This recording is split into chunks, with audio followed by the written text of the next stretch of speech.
Thank you, Greg. Thank you, Mayor and Council.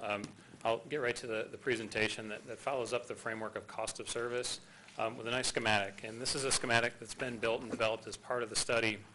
It's posted on the website. Some of you may have already seen this infographic that's been prepared that really documents the process for a utility cost of service study and breaks it down into phases. And it fundamentally boils down into first determining how much money is needed to operate the system to the desired level of service and regulatory standards that you have to meet. And then once you've defined that, how do you allocate those costs to the different types of customers that you have within your community that are using and receiving the benefit from those utility infrastructure and services? And then thirdly, how do you collect that from each of those identified customer classes, the amount of revenue requirements that is fair and appropriate and consistent with the cost to serve them? How do you charge customers within each class to fully capture those costs? And as part of the conversation, then looking at what are common best practices, industry resources that are available from associations like the American Water Works Association, Water Environment Federation, to ground truth and qualify and make sure that your analysis is hitting all marks from a policy and in conformance with not only legal precedent but industry practice standpoint. The bottom, you'll notice there's a little timeline at the bottom that is unique to the study that we've conducted for the city. It's a timeline that shows this process really started back in July of 2017 and had several meetings with a dedicated advisory committee that one of the members is here in the audience tonight, Jack, that I'd like to take a moment and recognize if he's still here. So thank you, Jack, for coming out and support. That was very instrumental and very involved in the conduct of this study, providing input and objectives that were considered as part of the evaluation to the extent permissible. That ultimately led us to where we are today of developing a recommended framework and cost allocation structure for your consideration tonight that will ultimately be further considered as part of public hearings that would occur ultimately in April and May. So the purpose of the study, these utility rate studies are conducted across the country for all municipal systems and even private systems. And the first and foremost thing that they have to do is make sure that you have a full projection of the needs of the system. Operating requirements, capital requirements, making sure that you consider some of the things that Tom mentioned relative to financial resiliency, reserve requirements. Prudent planning requires that we consider those and have a multi-year forecast that can be updated as part of the process to account for changes as they occur over time in each of those independent drivers of cost, as well as the variables that influence your revenue stream, such as changes in customers or the amount of quantities of water that they ultimately use. And we wanted that to be done in a context where we had a very fair and equitable allocation of cost and could understand the implications of any changes to the cost allocation between classes and the specific rate structures for a customer class to bills within each of the specific customer groups that we have. And the whole process was centered around, in this particular case, engaging stakeholders early and from the onset. And I'm going to go into that in a little bit more detail. But it also had future sustainability in mind, not just evaluating the current cost of service and revenue requirements for the utility today, but providing a framework that staff can update and use to, as you go forward and update your budgets and capital improvement programs, to have the financial management plan developed as part of this study, be able to adopt and be almost a living plan, if you will, to take into account better and more current information and known information as you go forward in time. So the public engagement process, there was a survey that was conducted in June of 2017 that had 600 responses, which, as I understand it, is a pretty good response rate for surveys that the city conducts. And ultimately, the intent was to identify and gather input relative to concerns and objectives that interested stakeholders had for the cost of service study. And it was interesting to note that of those 600 responses, there were more than 200 handwritten comments included in those responses as well. So that's also an unusually high number as well for those types of surveys. But fundamentally, the surveys and the focus groups provided some really good information that was discussed with the advisory committee and considered by staff as well as ourselves during the conduct of the study. And then ultimately, the advisory committee met just about monthly from July through December to review periodic progress on the study, consider these surveys, stakeholder input, and to ultimately better understand the data, the process, and the results and recommendations from the analysis, and to participate actively in that process. And that advisory committee was a very broad cross-section of the community. There were commercial users, community groups such as the Community Action Network, the Ann Arbor Housing Commission. We had HOAs, co-ops, the University of Michigan had representatives, and also interested residents and homeowners were also a part of the process. So it was a very diverse group that formed that advisory committee that met regularly throughout the study. When we talk about the study itself, it was really based on three fundamental elements, and I'm almost going to call them principles. The first was to make sure that we had adequate revenue for the system to meet its identified needs. for the items I've mentioned before, and also considering asset management. That's been also a bit of a topic this evening as well. And it also was centered on having a fair and equitable distribution of cost. The last time a study like this was done, a cost of service analysis, when the city was back in 2003, so it's been a number of years. And since then, there's been a significant evolution in industry practices and techniques to do cost of service allocations, and perhaps more importantly, there's better data available today. And uniquely so within the community because of your advanced metering infrastructure. We have the ability today to actually pull daily and even hourly information for all or subsets of your customers that really help us understand how they're using the system on an average basis throughout the year, but also on our peak days and even our peak hours that our infrastructure has to be sized to meet those demands. And so it gives us a unique ability to have probably some more granular cost allocations throughout this process based upon a more informed understanding of customer usage characteristics that drive those costs. And as part of the process, we have to all understand that we can't ignore that data.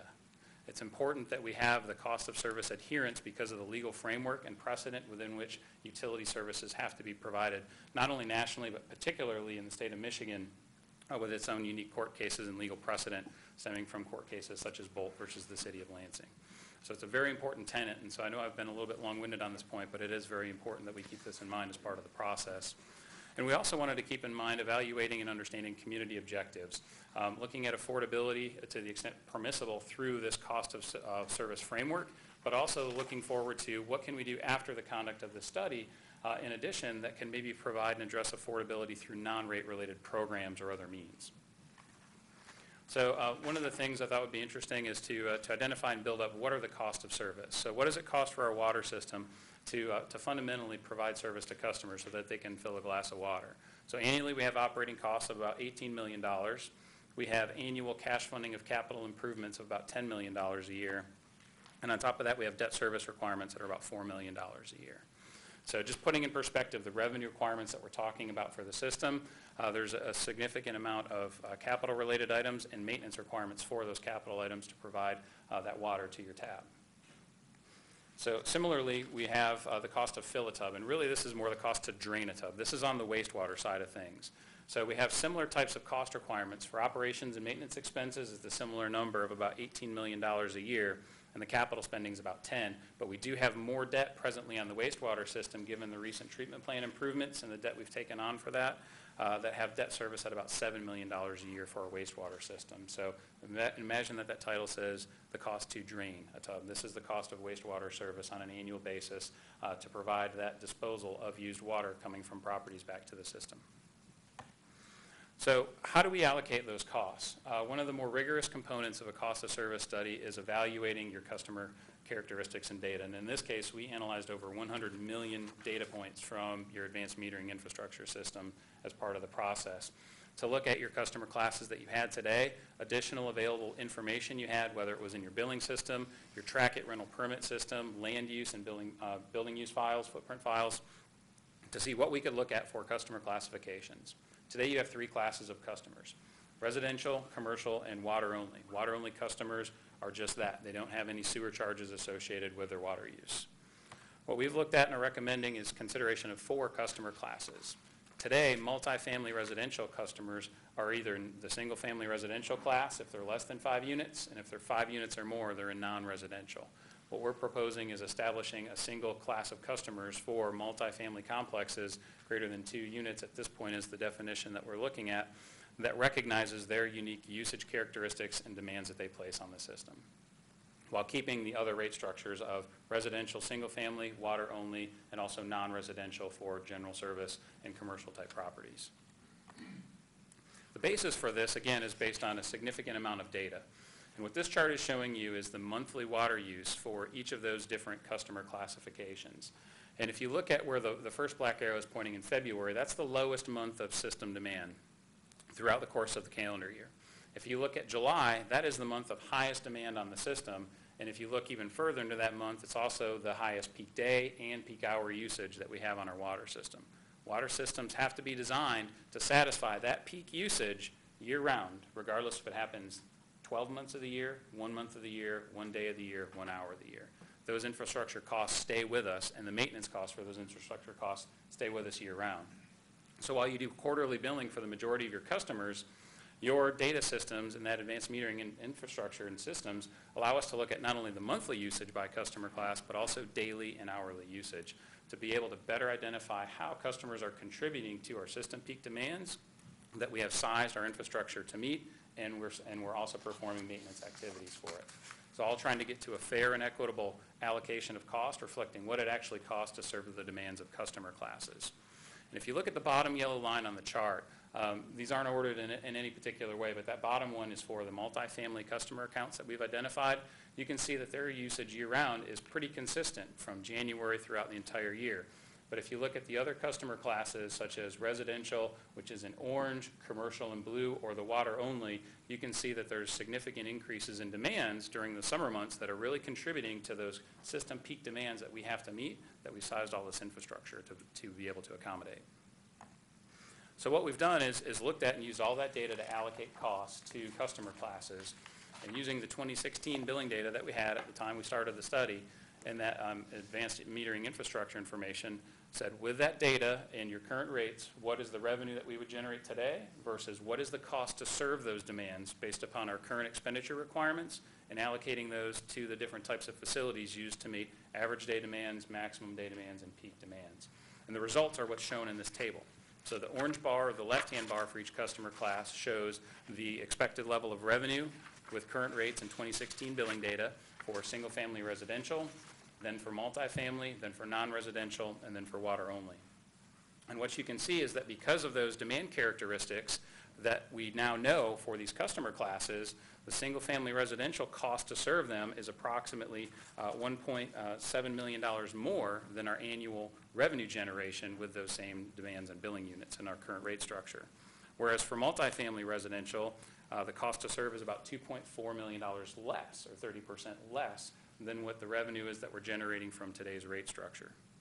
Non-residential, the revenue versus the cost to serve is about $500,000 less per year when you aggregate water and sewer services combined. And for those water-only meters, the cost to serve is about $1.3 million more than the current revenues that we would expect based upon the billing data and the current rates that we have today. So what this is highlighting is that with better information that we have today than what we had 15, going on almost 16 years ago, we're able to now more precisely and more accurately allocate the cost to serve to customer classes consistent with how they're using the system, and reflecting that in our rate structure is what we would do going forward. Thank you. Does this take into, so this is just straight revenue and cost to serve, does this take into account the contributions to the fluctuations as well that we saw on the prior slide? It does. So the way that we go through the process, and these are methodologies that are promulgated by the American Water Works Association and the Water Environment Federation, is that we first allocate your costs to the different functions, what's associated with supplying the water, treating it, and distributing it to customers. Because each of those facilities are sized to meet different types of demand characteristics. So supply facilities are really sized to meet your total demands. So we use the total demands by customer class, the sum of the peaks and the valleys, to allocate those costs associated with meeting total water demands. The treatment-related costs and also for the distribution-related costs, those facilities are sized to meet and address not only total demands, but those peak demands. So a portion of those costs for treatment and distribution were allocated on total, but also a fair portion and the majority were allocated based upon those peaks. Great, those thank demands you. during those peak periods. So all of it was taken into account. Quick question. Can you give us an example of a water-only customer? So a water-only customer, I believe there's approximately about 500 of those. In most instances, it would be an irrigation-only meter for outdoor irrigation, or it could be a process water meter for a business where they're measuring water that doesn't return back to the sewer system that's consumed or utilized in their business production or service delivery process.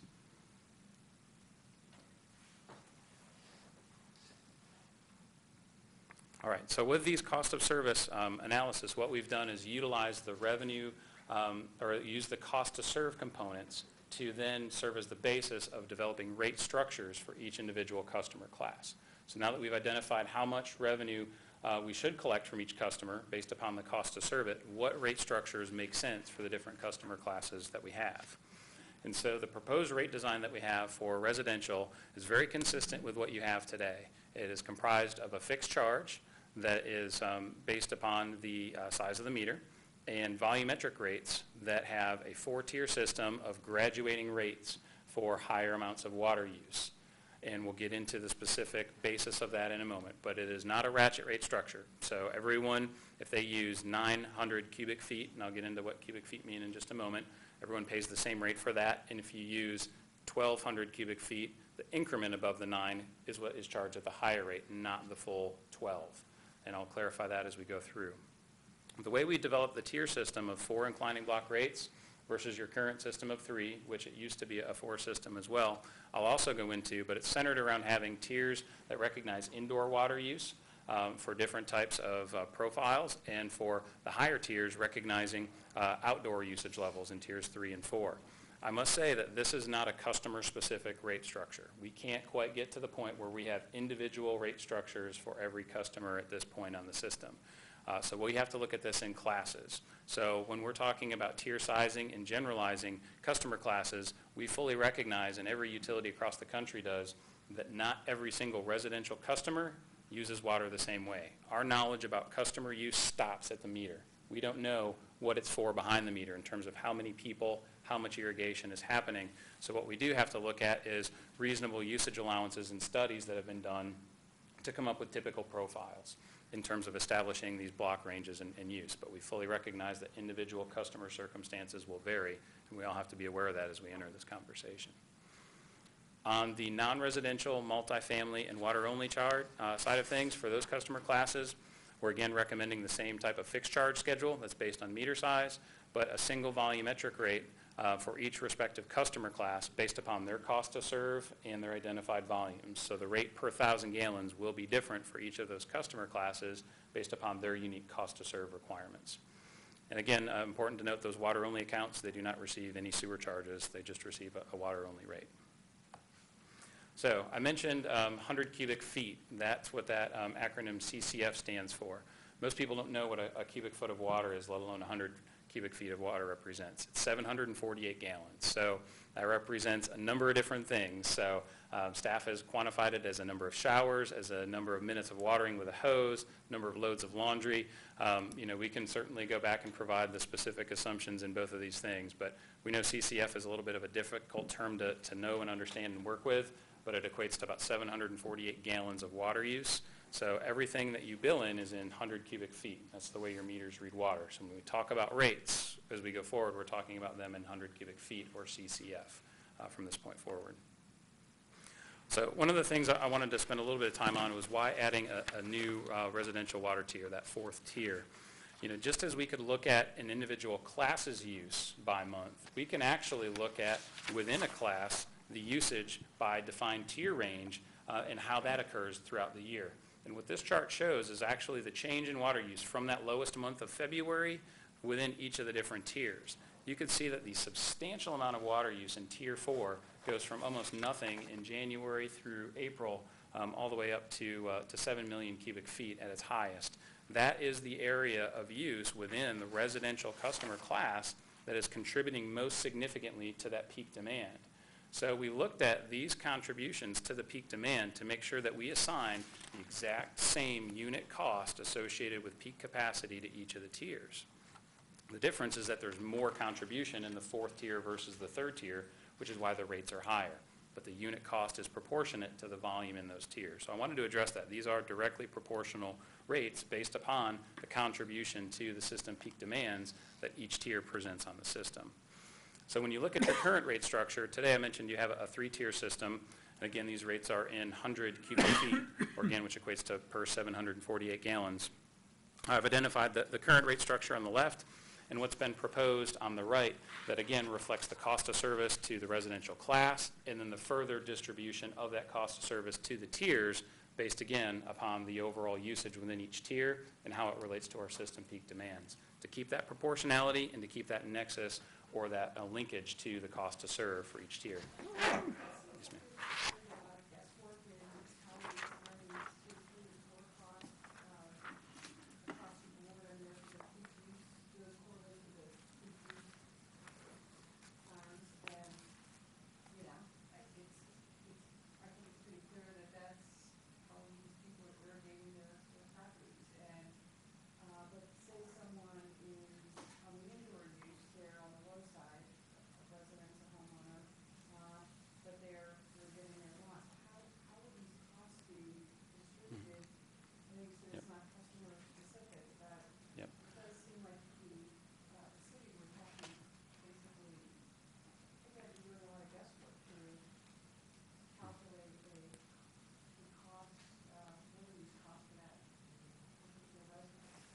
Sure. So let me try to clarify the allocation process again. So, no, that's okay. So I think I understand it, and if I'm not hitting the mark, let's try to work through it. So on the tier size or on the tier pricing, we looked at and did the exact same process of allocating cost to customer class, of allocating the residential cost to each tier.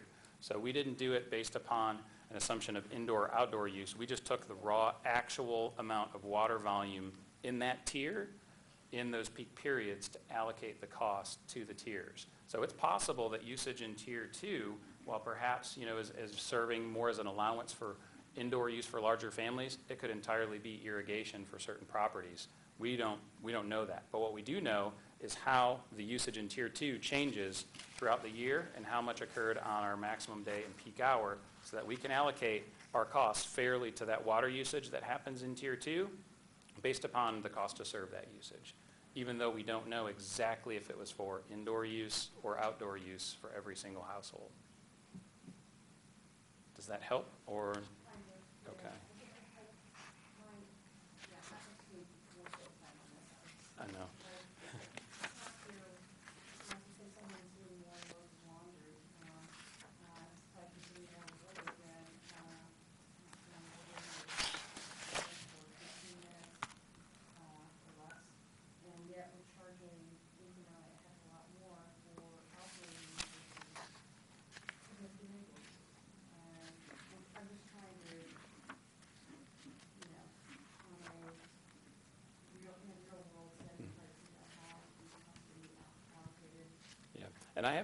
And I have a few charts later that will show you for some typical usage profiles with an assumed usage per person for indoor use and outdoor irrigation, how much water use that is, and what usage that is on their total bill, and what the impacts are.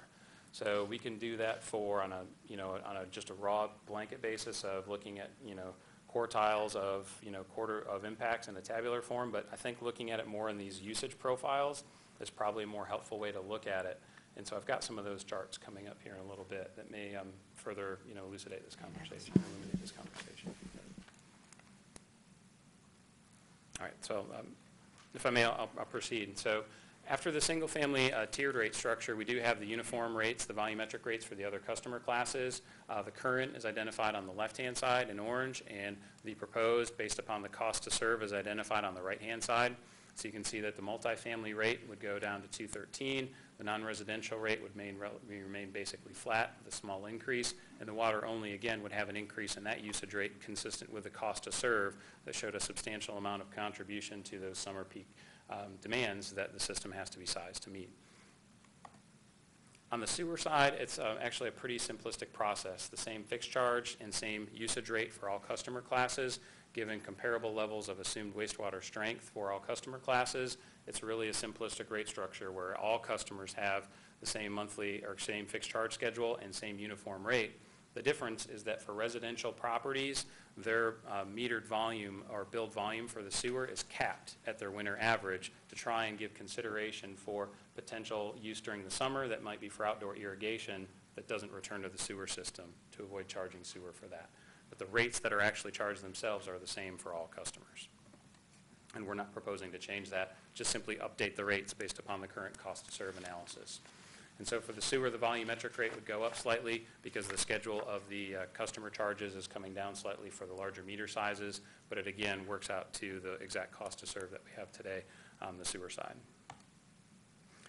The footing drain disconnection was something that was considered as part of the study.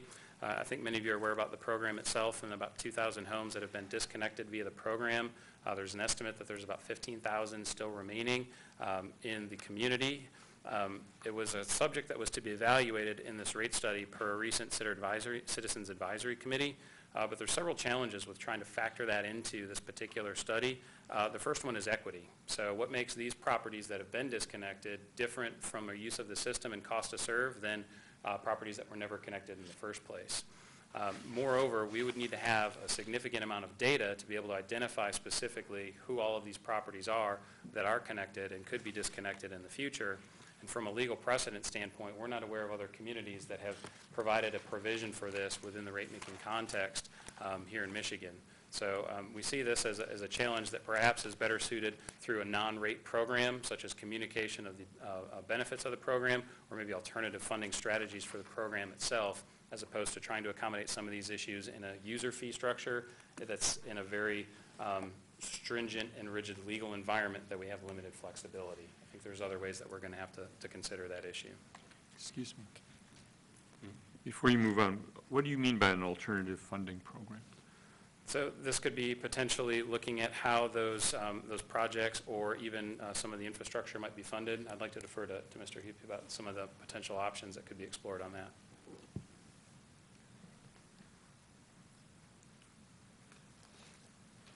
The short answer is we can't use rates to do it.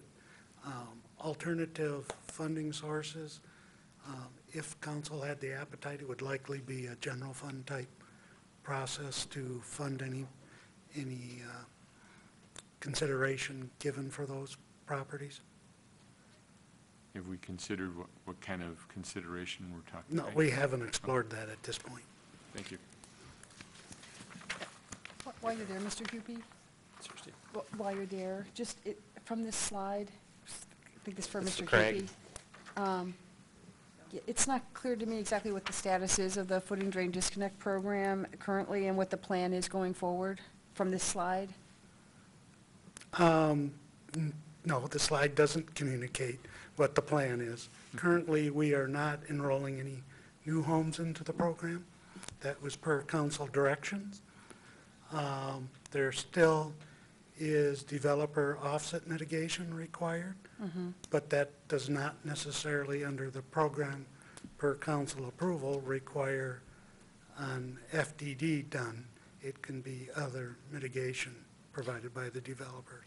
Yeah, now there's a program for developers can contribute to the fund, right? Correct. If they can't find the offsets. Correct. And then also, can you tell us what, I don't know what this precedent, not aware of other credit surcharges for FDD, what that exactly means? It means there's nobody else doing it. There's no legal precedent that we know of to undertake a program like that.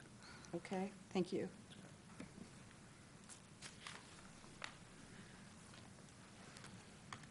So moving from the footing drain conversation, I do have a series of bill impact analyses that may get back to some of the questions about indoor versus outdoor use and how different properties might be impacted by this rate structure. So this first scenario, or kind of usage profile, if you will, in this example for your most common meter size for a residential household that's served by a 5/8 inch meter with a two-person household that has minimal outdoor use. On average, they would use about 800 cubic feet per quarter. And there's some very good residential indoor water use studies done by the Water Research Federation that are widely available that will show you that even indoor use could be less than this for a two-person household. But just looking at a two-person household, they would use at about 36 gallons per day per person, 800 cubic feet per quarter. So in that case, that usage would all stay within the first tier, that tier 1 that we're talking about. And the bill impact on that would be about $14.67 per quarter for that particular service, water and sewer only, without consideration of other components on the utility bill. Scenario 2 is an example for a 4-person household with minimal outdoor water use, but some allowance for some outdoor irrigation. That would be about 1,800 cubic feet per quarter, which happens to be very close to your average residential usage. In that case, the increase would again be about $14 on the quarterly bill, or approximately 10%, again, for just the water and sewer service on that bill, again, assuming that there is an on-time payment discount being applied. Scenario 3 would look at to say, well, if it's a 4-person household with moderate outdoor use, maybe it's a larger property, for instance, that had more outdoor use, that would be 3,600 cubic feet in a quarter. So now we're starting to get up to the top of the tier structure. And in that case, the impact on the bill would be about $55 on a quarterly basis, or a little less than 20%. And we have to keep in mind that from the cost to serve perspective, as a class, the residential rates really needed to generate about 12% additional revenue to be consistent with the current cost to serve analysis. So we have to keep that in mind as we evaluate these impacts, that there is that underlying issue outside of rate structure that we simply are making adjustments to reflect the current cost to serve the class as part of this analysis. We've also prepared some comparisons of residential water and sewer bills based upon your typical quarterly residential usage of, again, 1,800 cubic feet. And we've identified both what it is today and as well as what it would be with the proposed adjustments.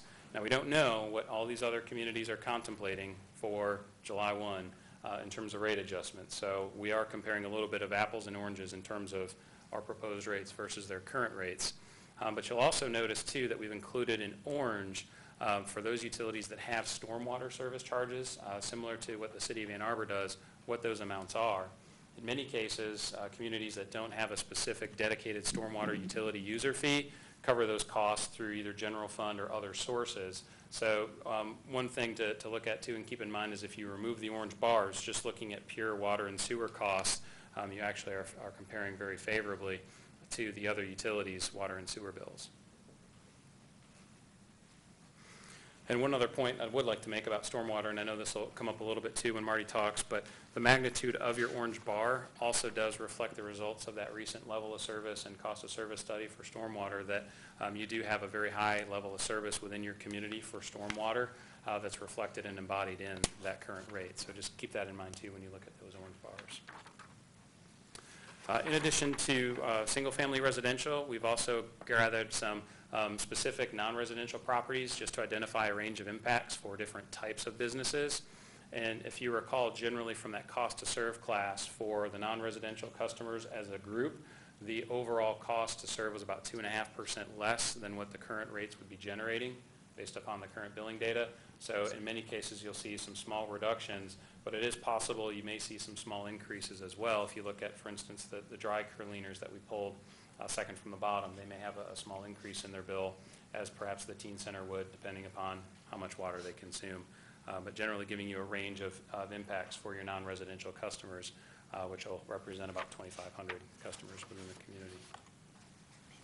For multifamily, so for the accounts that we've identified, which are about 2,500 in round numbers, what we did is pulled some sample bill calculations to say for a 1-inch meter, we don't know how many units they may be serving via that 1-inch meter. So we did a few different bill calculations for kind of small, medium, and large properties that may be serving different number of dwelling units with a 1-inch meter to show you an illustrative range of impacts. And you can see that fundamentally the range of impacts is about a 13 to maybe about a 16% reduction on average, which is again consistent with the cost to serve analysis that did show that there should be a reduction to the rates for multifamily to reflect the current cost to serve that class. Water only, we also prepared an analysis there, and if you recall, that cost to serve was about 30 to 40% greater than the current rates being generated, or the current revenues generated by today's rates. And so that's evidenced by these customer impacts that we prepared for some sample water only bills as well, that you'll see that they range from about 33 to 40% in terms of the impact on those quarterly bills, equating to about $46 or $250 on a quarterly basis.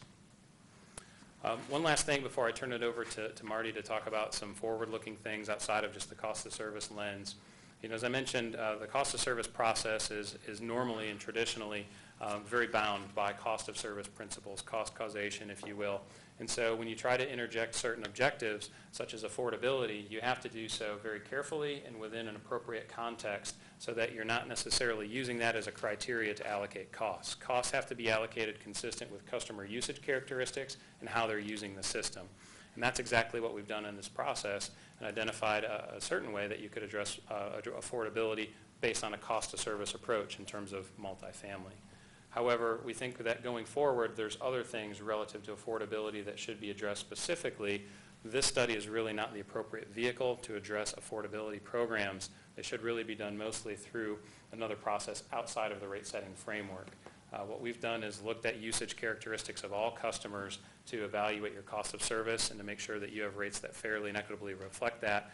And what that does is ensure that customers that aren't using facilities during the peak times of the year aren't paying for it. And so we're ensuring affordability of cost for those users that aren't using things or aren't using parts of the system as part of their demands that they're placing. So with that, I guess I'll maybe pause for questions before, Marty, you come up to see if there's any further dialogue or discussion.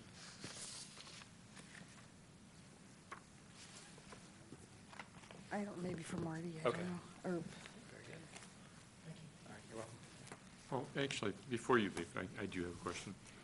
Is there any other city in Michigan that has used this method of determining cost of service? So the method is quite common and is routinely used not only throughout Michigan, across the country. It's called the base extra capacity method. The uniqueness that you have here in the community of Ann Arbor is better data. Most communities have to make assumptions about customer classes usage during max day and peak hour conditions. You don't have to make those assumptions here, but this methodology and framework is the most commonly used framework across the country for cost allocation.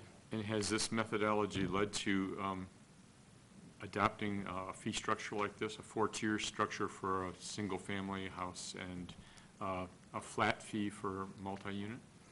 Absolutely, or a flat fee for non-residential. So what the process does is it isolates the cost to serve to each individual customer class, and then within those classes, you can then look to having rate structures that reflect the different usage profiles within a class. It's harder to implement tiered systems for multifamily and non-residential classes because of the diversity within those classes. They're very different. One-inch meter could be serving a bank versus a car wash. It's very difficult unless you can have individualized rate structures to have a tiered system that wouldn't be necessarily punitive for those types of customers. And so you're defining multi-unit as anything more than 2 units. At this point, that's the current definition that we're working with. Was there any attempt to quantify the differences in usage between like a 4-unit apartment building and a high-rise that has hundreds of bedrooms? No, we really looked at all the users as a class, not differentiating based upon the number of units or the specific types of dwellings. We grouped all of them together to evaluate the creation of a multifamily class. This would be a new customer class for them. And so then early in this presentation, there was a couple of mentions of affordability as being one of the goals. And then towards the end, you're saying that we can't consider affordability. Is the intention that to place a flat rate on multi-unit dwellings to try to incorporate some people who do need an affordability consideration? Well, I would say that we really were able to address affordability indirectly. It's very difficult to do that directly through rate setting. And so what we were able to do is try to address that objective indirectly by looking at the user characteristics and the demand characteristics of those multifamily customers to make sure that the rates that they were paying reflected the cost to serve those demand characteristics. And in doing so, we observed that they had very consistent demands throughout the year and weren't contributing to the system peaks. And therefore, we were able to evaluate those costs and develop a defensible rate structure based upon the cost to serve that class that was actually at a different and lower rate than what is presently being applied today to those customers, which effectively gets indirectly to affordability for, at least for multifamily properties. Because we have some multi-unit buildings where each bedroom rents out for more than a mortgage payment out in a neighborhood. And so I just wonder if we're overreaching in this attempt. What we are looking at with the study is the cost to service an account. It's not looking at the affordability or the ability to pay on the account.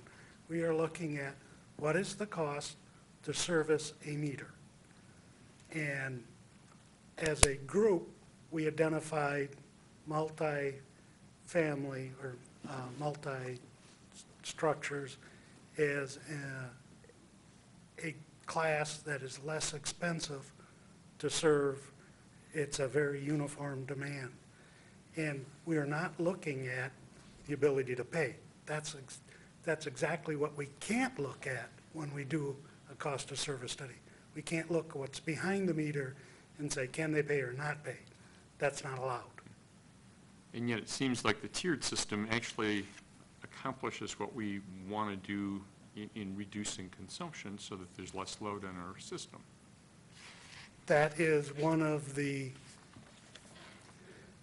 outcomes of it, but it's not what you start off doing. When we started off, we were looking at what is the cost to service those residential meters that have higher use that tends to peak in the summer. And that's the outcome of it is that's a more expensive unit of water to produce and serve, which will have, I expect, the consequence that some folks will use less of those units of water. And so is our tiered system meant to encourage reduced consumption? Our tiered system is meant to reflect the cost to service that unit of service. But we don't have a capacity problem. We can provide every bit as much drinking water as the community might need. We do, but it's at an expense, an added expense. We have to maintain additional pumpage, additional storage, larger pipes to service those peak demands, and that comes at a cost. And so how do we assess that kind of additional cost when we're adding water service areas like out in Scioto Township? Right. When we look at our costs, we max out our contracted services, or we figure all that cost at maxed out. Okay. So do they pay a different rate per? Yes. Okay, thank you. Couple more questions. Yeah, and I appreciate Councilmember Eaton's questions about the methodology, and I also appreciate the benchmark data that you provided. But just so to reiterate, most communities have customer classes like what you're proposing, the residential, multifamily, non-residential, et cetera. Yeah, most have moved to that system. There still are some that will have, in some cases in very simplistic environments, a single rate structure where they haven't looked at cost of service in various parts of the country. But most systems, as they're moving forward, have better data that we're seeing these as the primary types of customer classes for systems in today's rate-setting environment. And most have fixed and volume-based components to the rates? That's correct, most do. Do most communities have escalating volume-based rates for their residential customers and uniform flat rates for non-residential? So it depends on the part of the country that you're in and the orientation of the utility to have allocations of peak-related costs to those higher demands. I would say they're very prevalent in water resource constrained parts of the country because they're very concerned about making sure that they're allocating the cost of water supply, particularly more costly alternative water supplies, to those higher volume uses. But in other parts of the country, they'll look to have uniform rate structures potentially within those classes. So in water-strapped areas, it's these escalating volume-based rates are more common. It's not just limited to those areas. There's several places throughout the Midwest, East Coast, the Mid-Atlantic states. They're really pretty prevalent across the country, Pacific Northwest.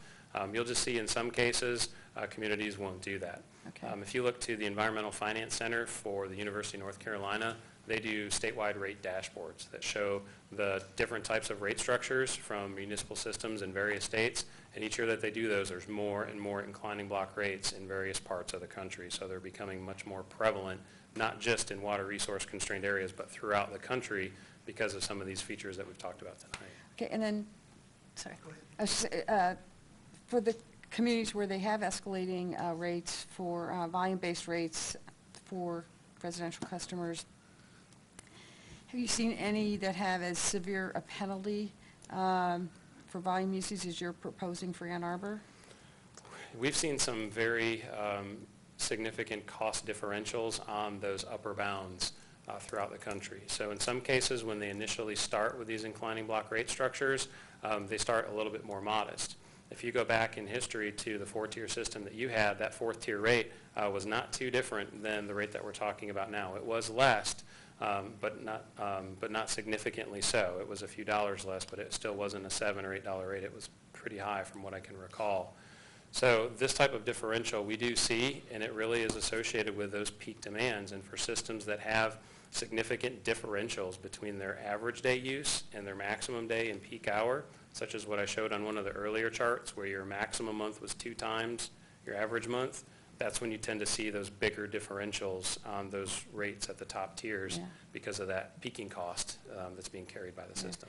Thank you. I mean, I do see this as a severe penalty that's being proposed here. I mean, the cost per CCF at high volumes of usage is more than 7 times the cost per CCF at low usage. That's a severe penalty.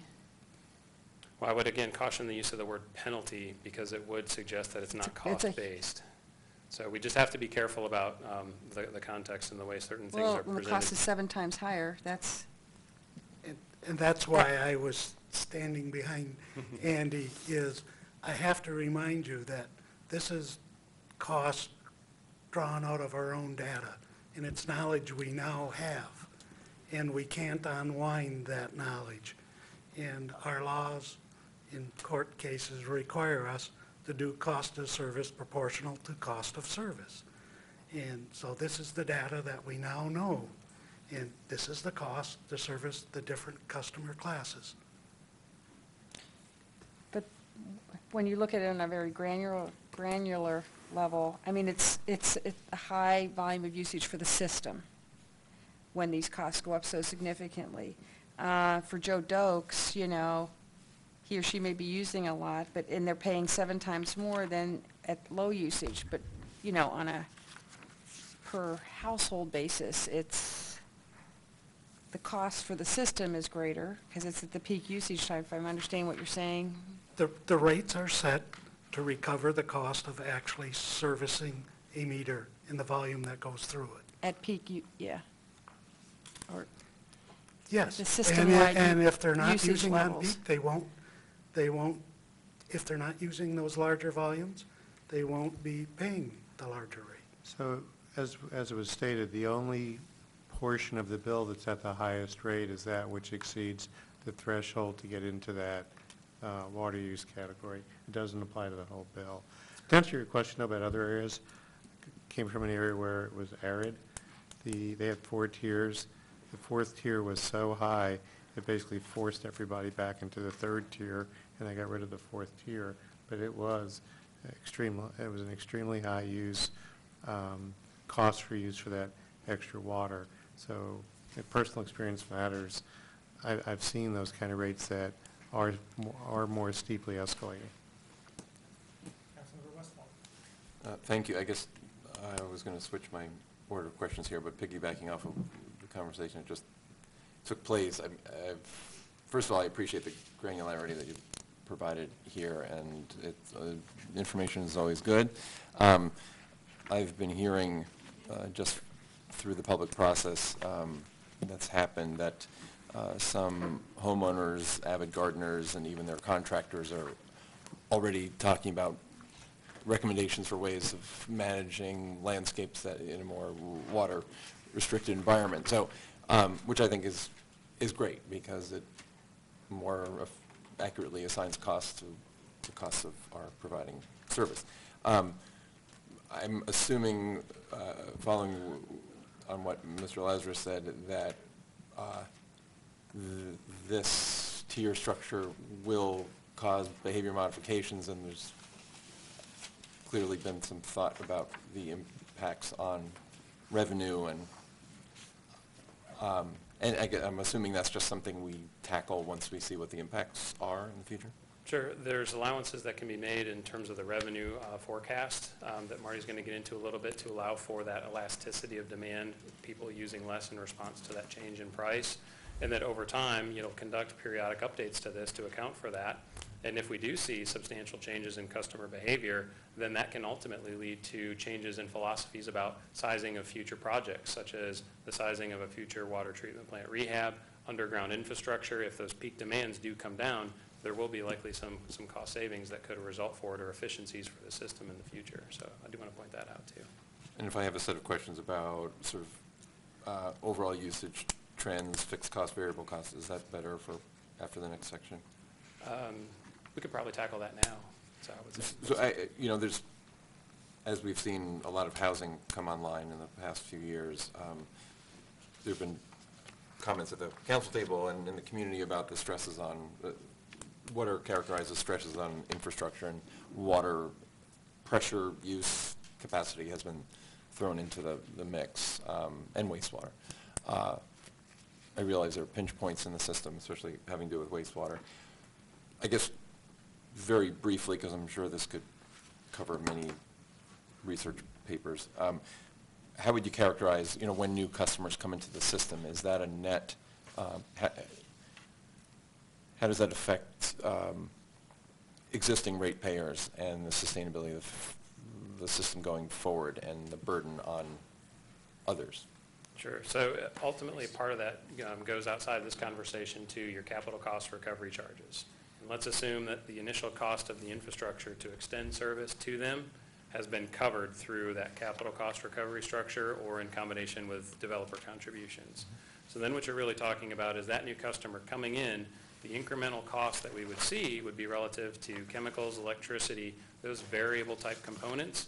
And what we'll do is we'll then start realizing revenue from that customer that can then go towards our debt payments, our fixed renewal and replacement requirements for our infrastructures, our staffing costs, so that on the margin, we will have benefits from growth to our system to the extent we don't have to significantly upsize it, and the upfront capital to connect them has been covered through capital cost recovery or developer fees. And I feel Craig back here, so let me let him add on to that. I'm trying to remember how many years ago we revamped our capital recovery costs. I'm looking at Marty, was it 2 years ago? We did just that to make sure we were recovering capital costs appropriately when we added new customers. And two is we have sized our fixed facilities to service those areas that are coming online now. And so when they pay that capital recovery charge, they are buying into the assets that we already have in place that was established to service them. So that's not a stress. And on the sewer side, we are adequately sized for dry weather flow, sanitary sewer flow. We have some issues with wet weather, and that is the reason for the developer mitigation program to help remove those wet weather pinch points out of our system. Thank you. Okay, an affordability question. It's on slide 26. It says that charges must be associated with the cost to serve, so we can't fund affordability programs through rates. And I understand that, but then I'm curious how we can charge a usage-based rate penalty to high-volume users, how that relates to the cost to serve, and why the underlying principle doesn't require uniform flat-based charges. Maybe that's a question for the legal staff too, but it just, it doesn't seem like we're applying that principle uniformly. So with respect to the residential class, we've gone to an additional level of granularity to take their entire usage for the class and to break it into tiers for purposes of having a more specific cost allocation to ensure that lower volume uses that for different tiers that don't have the same influence and contribution to our peak demands pay a low rate consistent with that usage profile. And then as you get to progressively higher levels of use within that class, that those users that are contributing more to the system peak have the appropriate level of cost associated with it. So again, in the residential class, it's common to have those types of structures, given that generally speaking, within the residential class, usage profiles are pretty well settled and able to fit within these types of tiered systems that allow you to get more granular in your cost allocations. That doesn't work as well in multifamily complexes or in non-residential businesses where you could have a much different host of property configurations and dwelling unit and metering configurations behind the meter that make it really challenging to implement that type of a structure. Okay, on this one I'm going to need to follow up. I don't, still not following, and I apologize, and I appreciate all your explanations, and it's up to me to better understand this, how it relates to the cost to serve this usage-based rate penalty. Thank you. And I do appreciate the comments that we had from some members of the public that I think that speak to the equity versus equal treatment in this policy. In shifting the tiers so that it used to be the third tier would begin at a lower rate of usage, is that correct? So they've been expanded a little bit. Does that help capture, one of the concerns that I had initially was that large families who tend to be lower income, who might be living in a single-family home, would be using more water, and that would have them be charged at a lower tier. But if they're using a consistent amount of water throughout the year, is that then increasing the likelihood that they'll be placed in a lower tier? I'm also all for some of these programs that can identify neighborhoods. So one of the benefits we had with the advisory committee is that we had a member from the Housing Commission that was able to provide data about the different account types. And so we pulled their data to see how they would be impacted within this structure, and found that many of those accounts, their usage was pretty stable during the year, and that most of that usage would fall for those billings within Tier 2, if not Tier 1. Okay, excellent, thank you. I know, I was really pleased to see Community Action Network represented, Yeah, and they were the organization that initially brought this concern to me, so thank you for that. Very active. Excellent, thank you. Councilmember Bass. Yes, this is sort of a question or a comment. One of the things I've been hearing from residents is who attended the engagement meetings and studied all this, single-family residents, and this is just a communication thing we'll need to work on going forward, is that they're saying, they came to me and said that single-family residences are going to be subsidizing multifamily luxury developments. And so that is the perception. And so I'm going to be digesting this information more thoroughly and hoping to work with all of us in the room to combat that perception. Yeah, please do, because that couldn't be farther from the truth. I mean, this was really a cost of service analysis to make sure that we did not have those types of customer class subsidies as part of this rate structure. Great. Well, we'll need to get some really good explanations and infographics. Absolutely. Councilmember Would it not be fair to say that, given the discrepancy in amount of revenue generated compared to cost of service, that multifamily has been subsidizing single-family for some time? You know, I hesitate to go back and say without looking at the data, but if the data is consistent from year to year, then there effectively has been some cross-customer class subsidization of cost. But this is the first time you've dissected and looked at the data to this degree of detail. So this is really the first time we've known about this information as part of the study process. So as a point in time, perhaps, so it's not fair to say that for years multifamily has been subsidizing single family, but if you look at the point in time in which the data was collected, multifamily is subsidizing single family. Again, I would say we now have the knowledge today, and we can unwind what we know, but we don't know what we were doing previously, so we won't subscribe to what happened in previous years, but knowing the data today, Yes, yes. thank you. Perhaps we can move on to our next. Very good. And I'll still be here as well if there's follow-up. Thank you very much. I don't understand. Good evening. Before I get started with my little section of the presentation, I wanted to take a moment to recognize and introduce Lynn Shamowitz, who is our Public Works Budget Supervisor. She served as our project manager for this project, and she did some great work keeping our advisory committee informed and engaged with, and also with our focus groups, and she did a lot of light work regarding affordability. Even though we weren't allowed to necessarily address affordability in our rate structure, there are some things that we can do.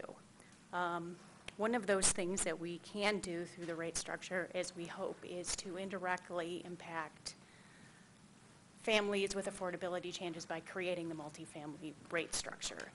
We hope inadvertently that this will not only perhaps decrease utility payments made by our direct customers, but also may impact and lower actual rental costs that are paid by our constituents. In addition to that effort, we also have non-rate programs that we currently have that we're not really doing a great job of advertising, communicating to our constituents. So Lynn and customer service have begun working to increase our advertising and use of our website to communicate to our customers the existing programs that we have available that they're not utilizing. We've updated our website, updated our notification language, our shut-off notices, and our bill stock, all to direct our customers to our existing programs. We also have leak adjustment programs and payment plan options that our customers can use to address affordability issues that they're incurring. In addition, we hope to reinvigorate and leverage our efforts with our community partners, which currently our partner is Barrier Busters with the county. They're a program that allows our constituents to avoid eviction processes.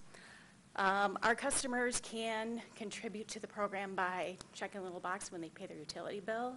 They make a donation to the Community Assistance Fund, and the county divvies out those funds to people who are experiencing affordability issues.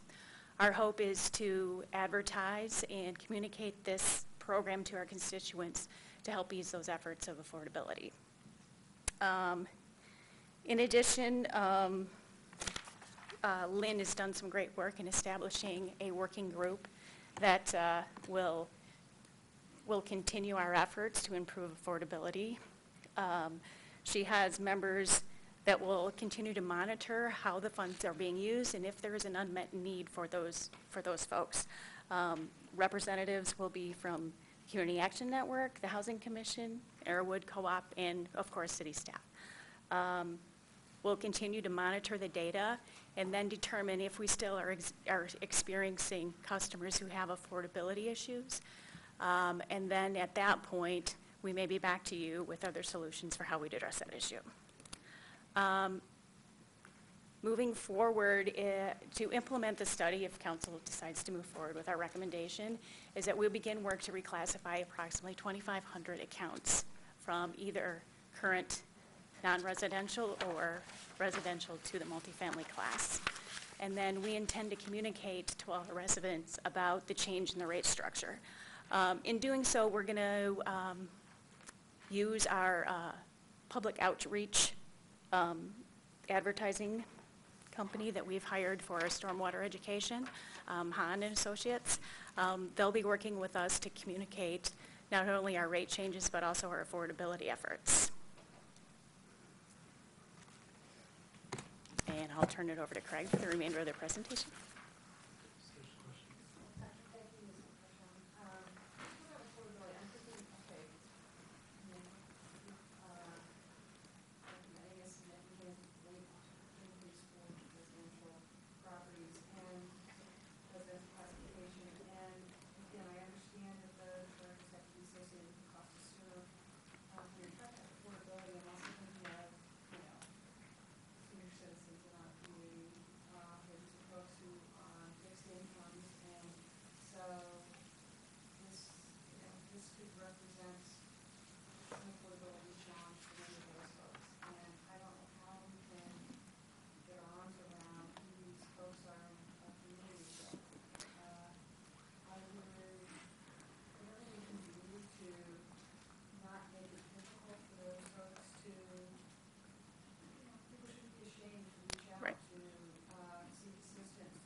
Yeah, so that's part of the plan with the working group that we've established. We're concerned we are anticipating with increased advertisement of the programs available, we might see an increase in need. So we're ramping up that group to make sure that we're meeting on a regular basis to check the temperature and see, what kind of feedback we're getting and if there really is an unmet need.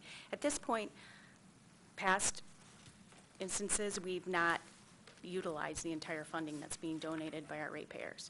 So at this point, we're just going to move forward with the level of funding that we have, and we'll keep an eye on, a close watch on it and see what happens. But we have the advisory group set up to continue to monitor this situation.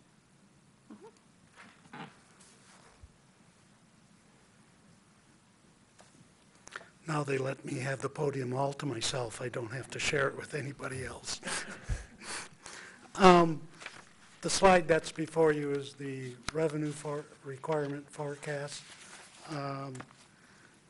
for water and for sewer. The point I want to make on this is our plan is not to ask for the rate increases July 1. What we are going to be coming to you in the April, May timeframe is to establish the new classes, move people into the new classes, do a half a year of billing when they're in their new classes, and in their new rate structure, the forward-tiered residential rate structure, and then in January apply the necessary rate increase to all of the classes. So the customer can see what has happened to their bill because of the changes in the rate classification and the rate tiers before we overlay a revenue increase on it. So that's the takeaway from this slide. It's what we did when we did the stormwater 4 years ago, 3 years ago. I lose track of time when we're having fun. We did the same thing with stormwater. We did the, or maybe it was before that. It was the rate increase before that. We did the reclassification first for 6 months and then did the rate increases. And that worked favorably, and we're recommending the same thing with the water and sewer.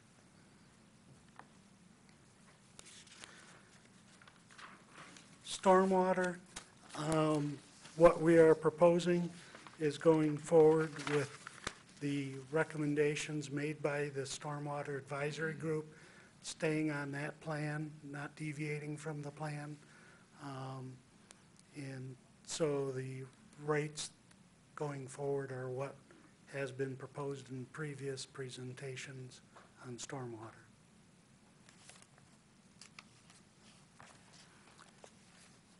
This shows a utility bill comparison, and it shows that overall, when you look at water, sanitary, and storm for our average customer, that when it's all said and done, it's going to be about a 10% rate increase.